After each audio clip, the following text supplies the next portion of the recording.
किसी ने क्या खूब कहा है, अल्फाज ही तय करते हैं किस्मत किरदारों की। अल्फाज ही तय करते हैं किस्मत किरदारों की। दिल में उतरना है या दिल से उतरना है, फिर चाहे हम 15 के हों चाहे हम 90 के हों। हेलो फ्रेंड्स, मेरा नाम विक्रम है और आप देख रहे हैं आपका अपना YouTube channel professional training with Vikram. इस वीडियो में और आने वाले कुछ वीडियोस में मैंने बहुत ही इंटरेस्टिंग टॉपिक लिया है, जो कि है सही इंग्लिश कैसे बोलें, अपनी भाषा को कैसे सुधारें, अपनी भाषा को सही ढंग से कैसे बोलें। हम चाहे ग्रामेटिकली जितने भी स्ट्रांग हो, लेकिन जब तक हम सही ढंग से नहीं बोलेंगे, अपने विचारों को दूसरों तक सही ढंग से नहीं पहुंचाएंगे, तब तक हमारा कोई भी हुनर बेकार है। और ये सीरीज बहुत लंबी होने वाली है और सीरीज के हर वीडियो में हम एक ऐसा टॉपिक देखेंगे, एक ऐसा टॉपिक लेंगे जो कि हमें हमारी भाषा को, इंग्लिश को और सुधारने में और अच्छे तरीके से बोलने में मदद करेगी। भाषा यानी लैंग्वेज। दुनिया में हर इंसान कोई ना कोई भाषा बोलता है, पढ़ता है या लिखता है। पर क्या कभी हमने सोचा है कि हम जो भी भाषा यानी लैंग्वेज बोल रहे हैं, चाहे वो इंग्लिश हो, हिंदी हो या कोई भी भाषा हो, क्या वो सही है, शुद्ध है? क्या हम सही बोल रहे हैं? ये बिल्कुल वैसे ही है जैसे हमारे घर कोई मेहमान आया हुआ हो और एक तरफ हम उसे खिला रहे हैं और दूसरी तरफ हम उसे अच्छे से खिला रहे हैं। तो भाषा में भी बिल्कुल वैसा ही है। क्या हमने कभी अपने आप से सवाल पूछा है? क्या हमने कभी अपने आप को जांचा है कि हम जो भी बोल रहे हैं, क्या अगले आदमी उसे सही ढंग से समझ रहे हैं? क्या मेरी जुबान साफ है? क्या मैं जो भी बोल रहा हूं वो भाषा के मापदंड के अनुसार है, स्टैंडर्ड्स के अनुसार है? अगर हाँ, तो उसे बेहतर कैसे करें? अगर ना, तो जो गलतियां हैं उसे सुधार कर हम ओवरकम करते हुए अच्छे तरीके से उस भाषा को कैसे बोलें। इसकी जरूरत क्या है? हम जैसा बोल रहे हैं सही बोल रहे हैं, जैसा बोल रहे हैं ठीक बोल रहे हैं। हम में से बहुत जनों की ये सोच है कि हमें सही भाषा बोलने की जरूरत क्या है, जैसे हम बोल रहे हैं लोग तो हमें समझ ही रहे हैं, तो फिर हम अपने आप को क्यों सुधारें, हम सही भाषा क्यों बोलें या क्यों लिखें। बट ये सोच एकदम गलत है। भाषा यानी लैंग्वेज हम जब भी बोलते हैं, चाहे वो सामने हो, चाहे वो फोन पे हो, चाहे वो किसी मैसेज के ऊपर हमने लिख कर भेजा हो, तुरंत हमारे बारे में पता लग जाता है कि हम इंटेलिजेंट है या ठीक उसके उल्टे। जब भी हम शुद्ध भाषा का प्रयोग करते हैं या शुद्ध तरीके से लिखते हैं, सही तरीके से बोलते या लिखते हैं, तो तुरंत ये समझ लिया जाता है कि हम एक इंटेलिजेंट पर्सन है। और जबकि अगर अशुद्ध बोलते हैं, सही ढंग से नहीं बोलते हैं, तो ठीक इसके उल्टे होता है। ये बिल्कुल उसी तरह है जैसे कि एक इंसान बहुत अच्छे तरीके से खाना बनाने जानता है, बहुत वैरायटी के खाने बनाने जानता है, लेकिन उसके परोसने का अंदाज सही नहीं है, वो सही ढंग से परोसता नहीं है, तो वो लोगों के दिलों में कभी नहीं उतरेगा। ठीक उसी तरह हम कोई भी भाषा बोले, किसी भी भाषा का प्रयोग करें, जब तक हम उसे सही ढंग से नहीं बोलते हैं, शुद्ध नहीं बोलते हैं, हम लोगों तक अपने विचार सही ढंग से नहीं पहुंचा सकेंगे, उनके विचार नहीं समझ सकेंगे और उनके दिलों में नहीं उतर सकेंगे। और यहाँ मैंने इंग्लिश का रेफरेंस दिया है क्योंकि ये सीरीज इंग्लिश को कैसे इम्प्रूव किया जाए, कैसे सही ढंग से बोला जाए उसके ऊपर है। बट ये सभी भाषाओं के ऊपर एप्लीकेबल है। हम चाहे कोई भी भाषा बोलते हो, बेसिक्स हमेशा सेम रहते हैं।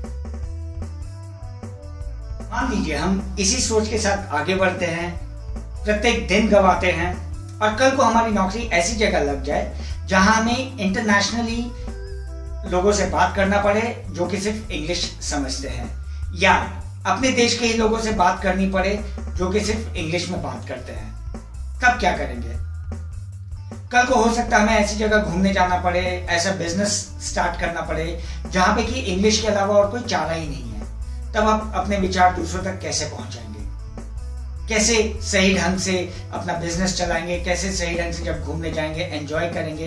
या कैसे अपने क्लाइंट्स के साथ बिजनेस अपने पास लेकर आएंगे या अपनी कंपनी के लिए लेकर आएंगे? तो उस समय पछताने से अच्छा है कि हमें ये काम आज से ही, बल्कि अभी से ही शुरू कर लेना चाहिए। और हम जब भी किसी भाषा का सही ढंग से शुद्ध प्रयोग करते हैं, सही ढंग से बोलते हैं, इंग्लिश हो या कोई भी दूसरी भाषा हो, तो हम पर्सनली भी लोगों को गाइड कर सकते हैं, उनके दिलों में उतरते हैं, अपने विचार सही ढंग से पहुंचाते हैं। या प्रोफेशनल जिंदगी की बात करें तो अपने सीनियर से, अपने कलीग से, अपने कस्टमर से सही ढंग से बात करते हैं, कॉन्फिडेंटली बात करते हैं, उनके दिलों में उतरते हैं। तो हमें ये काम आज से ही, बल्कि अभी से ही शुरू कर देना चाहिए।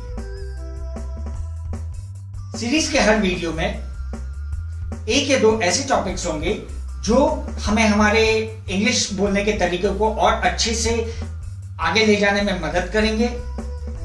ऐसे टॉपिक्स होंगे जो हमारा कॉन्फिडेंस लेवल बढ़ाएंगे, हमारे इंग्लिश को इंप्रूव करेंगे, द वे वी स्पीक। अपनी इंग्लिश को इंप्रूव करने के लिए, सही ढंग से बोलने के लिए जो सबसे पहली चीज करनी है वो है एनंसिएशन पर ध्यान देना।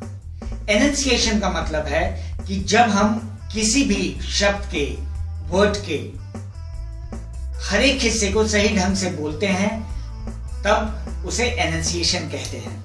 और ये तभी होगा जब हम सारे लेटर्स का सही ढंग से उच्चारण करेंगे, सही ढंग से बोलेंगे।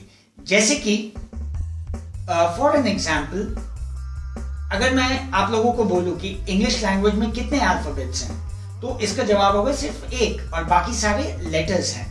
यानी A to Z तक वो, या Z तक वो सारे लेटर्स हैं। तो यही लेटर्स एक साथ मिलकर या अलग अलग बहुत सारे साउंड्स निकालते हैं, और यही साउंड अगले इंसानों के कानों तक पहुंचकर उन्हें वो समझाता है जो हम उन्हें बोलने की, समझाने की कोशिश करते हैं। जैसे कि for example, coat and caught. तो जब भी हम कोट बोलते हैं तो हम क्या करते हैं, कोट, अपने लिप्स को पूरा नहीं खोलते, मुंह को पूरा नहीं खोलते, and the spelling is COAT। लेकिन यही जब हम कॉट बोलते हैं तो हम मुंह को खोलते हैं, कॉट। कोट में OA है, COAT, कॉट में CAUGHT। तो हम जब मुंह नहीं खोलेंगे तो हम कोट को कोट बोलेंगे और कॉट को कोट बोलेंगे, तो सुनने वाला इन दोनों में डिफरेंशिएट नहीं कर पाएगा। सिमिलरली, शर्मा एंड शर्मा, हमें से बहुत जनों की आदत होती है जिन्हें SH और स में प्रॉब्लम होता है। तो हम क्या करते हैं, हम शर्मा को भी शर्मा बोलते हैं और शर्मा को भी शर्मा बोलते हैं। तो इससे सुनने वाला सही ढंग से समझ ही नहीं पाएगा कि हम क्या बोलना चाहते हैं, हमारा क्या विचार है और हम उसे क्या कन्वे करना चाहते हैं। तो एनंसिएशन पर ध्यान देना बहुत जरूरी है, क्योंकि यही वो बेसिक्स है जिसके थ्रू हम अपनी इंग्लिश लैंग्वेज को सुधार सकते हैं, बोलने के तरीके को सुधार सकते हैं। ना सिर्फ बोलना बल्कि लिखना भी, और अपने विचारों को भी, क्योंकि जो हम सोचते हैं वही हम बोलते हैं और वही हम लिखते हैं। दोस्तों याद रखिएगा, सही भाषा बोलना एक खिड़की खोलने जैसे है, जिसके थ्रू हम लोगों को समझ सकते हैं अच्छी तरीके से, और लोग हमें देख सकते हैं, समझ सकते हैं अच्छे तरीके से।